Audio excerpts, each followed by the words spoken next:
Hola familia, muchas veces hemos tenido en consulta a padres que nos dicen que han venido porque ya el niño tiene los mocos verdes y quizás necesite un antibiótico porque tiene una infección.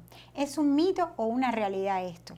¿Son los mocos verdes una infección? ¿Necesitan antibiótico? Vamos a estar hablando en este video sobre los mocos en los niños y qué hacer cuando ya están cambiando de color. Somos pediatras a tu alcance. Los niños en los primeros años de vida tienen muchos mocos, casi todo el tiempo. Y realmente los padres lo aceptan sin preocuparse mucho cuando el goteo es acuoso y transparente. Pero cuando estos mocos se ponen más espesos y empiezan a cambiar de color a tonalidades amarillas o verdes, entonces enseguida creen que su hijo está evolucionando mal, que seguro tienen una infección bacteriana y corren enseguida al pediatra para que les ponga tratamiento con un antibiótico. Antes de aclarar qué significan los distintos colores de los mocos, es importante que sepan que estos son la primera barrera de defensa de nuestro organismo y que su función es proteger.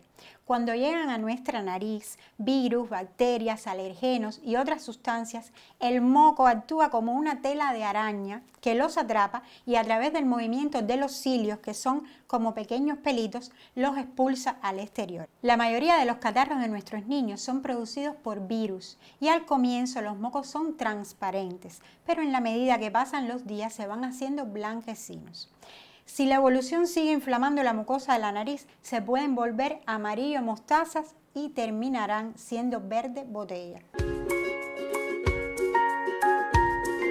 Ahora, ¿esto es normal o no? ¿Significa que hay alguna infección bacteriana? ¿Necesitan antibióticos nuestros niños? Vamos a tratar de responder estas preguntas de una forma bien sencilla. Miren, cuando un virus ataca la mucosa nasal, recuerden que ya dijimos que la mayoría de los catarros de nuestros niños son de causa viral. El cuerpo se defiende y entra en la batalla unas células que son las encargadas de eliminar todos los agentes extraños que pretenden dañar nuestra salud. Estas pequeñitas células fabrican una enzima que es muy rica en hierro y es la que da a los mocos ese color verdoso al pasar los días. Así que esos mocos verdes que ven en sus niños cuando tienen catarro es el resultado de una guerra entre el virus y las células que les hablábamos. Entonces, ¿los mocos verdes son malos? Pues parece que no más que los amarillos. Es la evolución normal de un catarro, como decía Ahmed. Solo significa que nuestras defensas están trabajando.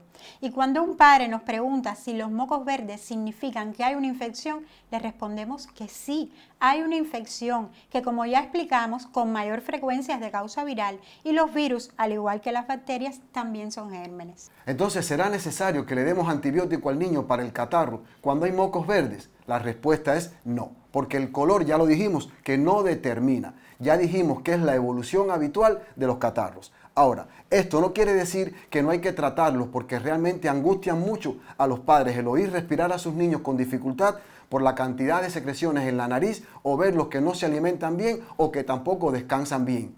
Por eso vamos a darle ahora algunos consejos para aliviar el malestar que provocan los mocos en exceso. En primer lugar, están los lavados nasales si está muy congestionado el niño, sobre todo antes de alimentarse.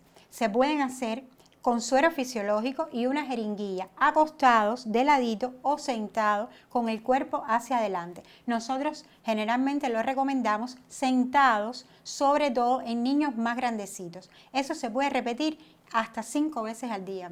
En segundo lugar, ofrécele agua con frecuencia. Los líquidos como el agua natural, los caldos, los licuados vegetales ayudan a fluidificar los mocos, o sea, los ponen menos espesos y por tanto más fáciles de expulsar. En el caso de que el bebé se alimente con lactancia materna exclusiva, pues debe ser entonces la mamá la que aumente los líquidos en su dieta.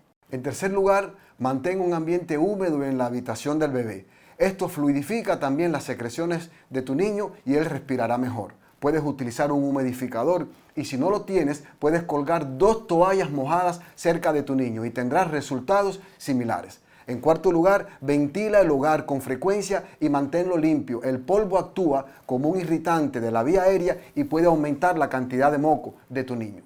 En quinto lugar, no lo fuerces a comer. Lo más probable es que el niño con catarro no tenga hambre. Te sugerimos que le ofrezcas alimentos con más frecuencia y menos cantidad, para que pueda terminar rápido de comer y no se sienta ahogado tanto tiempo con la nariz tupida. Y en sexto lugar está el tema de la leche. Es cierto que la leche aumenta la producción de moco, por lo que te recomendamos que no le des lácteos a tu niño cuando esté con catarro después de las 6 de la tarde. En ese horario, hasta la mañana, ofrécele jugos o fórmulas. Hasta aquí nos hemos referido a niños con moco sin ningún otro signo de alarma asociado, o sea, al catarro común, que la mayoría de las veces no es grave ni trae complicaciones, solo unas cuantas malas noches durmiendo menos de lo habitual.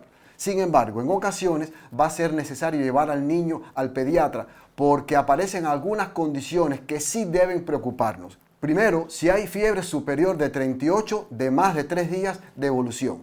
Segundo, si está muy decaído. Tercero, si está muy irritable o si se queja de dolor de oído. En cuarto lugar, si tiene dificultad para respirar y notan un silbido en su pechito. Y en quinto lugar, si solo tienen mocos verdes, fíjense, y fétidos en un solo agujero de la nariz, en este caso podríamos pensar en un cuerpo extraño, algo que sucede mucho más frecuente de lo que pensamos. Hasta aquí este video de hoy. Pronto estaremos conversando nuevamente sobre otro tema de salud relacionado con sus niños. Nos vemos en otro video de Pediatras a tu alcance. Dios les bendiga.